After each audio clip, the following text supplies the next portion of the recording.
Practice test 7. Plate tectonics and Earth's surface. Today, I want to explain the theory of plate tectonics, which is central to geology. This theory states that Earth's outer shell is divided into large plates that float on the semi-fluid mantle below. The movement of these plates shapes Earth's surface and causes many geological events. Let me give you two examples. The first involves mountain formation.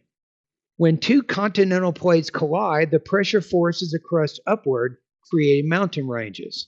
For instance, the Himalayas were formed by the collision of the Indian and Eurasian plates.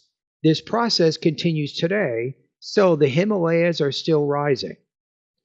The second example is earthquakes. These occur when plates slide past one another along fault lines.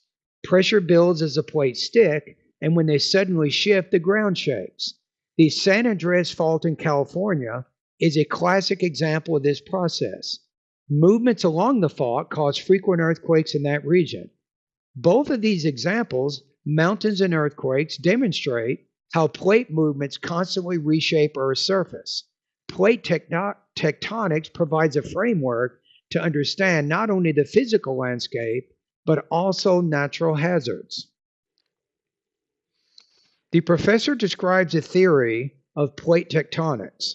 Using the examples from the lecture, explain the concept and how the professor illustrates it.